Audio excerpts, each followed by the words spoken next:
यहाँ पर इंडिया के अंदर लॉन्च करा गया है Vivo Z1 Pro स्मार्टफोन, पर आपका बहुत जल्द आने वाला है Oppo K3 भी। तो ऐसे में आपकी कन्फ्यूजन है कि अगर कौन सा स्मार्टफोन बेहतरीन देखने को मिलता है। तो आगे जब वीडियो के एंड तक देखते रहना, क्योंकि सारी कन्फ्यूजन क्लियर करने वाला हूँ। साथ रिक्वेस्ट बस एक छोटी सी लाइक जरूर कर देना, ऐसा बिना भूले। और यहाँ पर लाइक बनता भी है कि आपको कम से कम समय में सारी इन्फॉर्मेशन देने वाला हूँ। खैर आपको सबसे पहले एक चीज़ बता दूँ, Oppo K3 का इंडिया लॉन्च यहाँ पर कन्फर्म हो चुका है कि आपको ऑफिशियल टीजर देखने को मिल चुका है अमेजन पर। तो खैर अपने मुद्दे पर निकल कर आ जाते हैं। सबसे पहले आपको बता दूं, Vivo Z1 Pro के अंदर देखने को मिलते हैं 6.5 इंचेस का डिस्प्ले, जिसमें आपको देखने को मिल जाता है LCD पैनल।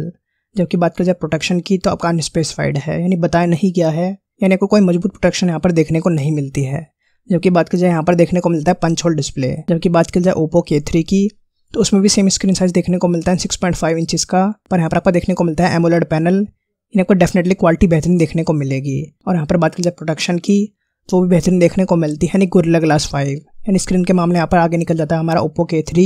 और यहाँ पर बात की जाए आपका प्योरली बेजलेस देखने को मिलता है, कि यहाँ पर देखने को मिल जाता है आपको पॉपअप कैमरा। यानी यहाँ पर बात की जाए लुक्स और बिल्ड की, तो आपको Oppo K3 यहाँ पर आगे निकलता हुआ दिख रहा है। पर यहाँ पर बात की जाए कुछ पॉइंट्स यहाँ पर देखने को मिलते हैं बेहतरीन Vivo Z1 Pro के अंदर, क्योंकि यहाँ पर देखने को मिलता है 32 MP का कैमरा f2.0 के अपर्चर के साथ। आपको ट्रिपल रियर कैमरास देखने को मिलते हैं, जिसमें से आपका मेन कैमरा है 16 MP का f1.7 अपर्चर के साथ, दूसरा 8 MP का f2.2 के अपर्चर के साथ जो आपका वाइड एंगल है, तीसरा देखने को मिलता है 2 मेगापिक्सल का f2.4 के अपर्चर के साथ जो आपका डेप्थ सेंसर है। बैटरी भी बेहतरीन देखने को मिलती है 5000 mAh की, जिसमें आपको 18 वाट की फास्ट चार्जिंग देखने को मिलती है। और यहाँ पर देखने को मिलता है माइक्रो USB। जबकि बात की जाए Oppo K3 की, तो यहाँ पर कोई सेल्फी कैमरा थोड़ा कम देखने को मिलता है 16 MP का f2.0 के अपर्चर के साथ। बात करें रियर कैमरास की, तो 2 ही कैमरास देखने को मिलते हैं, जिसमें से प्राइमरी कैमरा 16 MP का f1.7 के अपर्चर के साथ ही सेकेंडरी कैमरा भी सेम ही है, यानी 2 MP का f2.4 के अपर्चर के साथ। यहाँ पर डेप्थ सेंसिंग का काम करता है। बात की जाए बैटरी डिपार्टमेंट की, तो यहाँ पर थोड़ी कम देखने को मिलती है 3765 mAh की।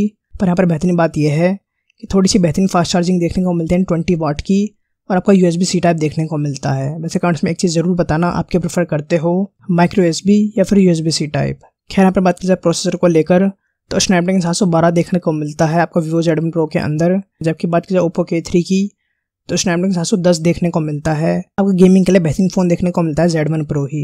बाकी खैर दोनों में सारी चीज़ें देखने को मिल जाती है, dual band wifi, Bluetooth version 5.0 वगैरह। पर एक आपका इंपॉर्टेंट पॉइंट यहाँ पर यह है कि Oppo K3 के चाइनीज़ वेरिएंट के अंदर देखने को नहीं मिलता है SD कार्ड स्लॉट। खैर आपका देखते हैं आपको इंडियन वेरिएंट में देखने को मिलेगा कि नहीं मिलेगा। यानी कि यहाँ पर समरी की बात कर ली जाए, अगर आप प्रेफर करते हो USB-C type popup camera experience करना चाहते हो, अंडर डिस्प्ले फिंगर सेंसर को प्रेफर करते हो, और फ़ोन के अंदर चाहिए AMOLEड पैनल गोरिल्ला ग्लास 5 के साथ, तब आपके लिए होने वाला Oppo K3। जबकि बात की जाए थोड़ा सा बेहतरीन प्रोसेसर चाहिए, बैटरी ज़्यादा चाहिए और सेल्फी कैमरा बेहतरीन चाहिए, पर आप प्रेफर करते हो punch hole display, micro USB, physical वाला फिंगर सेंसर, और काम चल जाएगा नॉर्मल LCD पैनल से, तब आपके लिए होने वाला है Vivo Z1 Pro। वैसे कमेंट्स में आप जरूर बताना कौन सा स्मार्टफोन आपको ओवरऑल यहाँ पर पसंद आया है। साथ रिक्वेस्ट बस एक छोटी सी लाइक जरूर कर देना, से बिना भूले। आपका लाइक करने से बनाने की मेहनत सफल हो जाएगी। इसके अलावा बाकी चैनल पर जाकर देखो, लाइक करना दबा दो। मिलता है स्टूडियो में, stay happy, stay blessed and bye bye.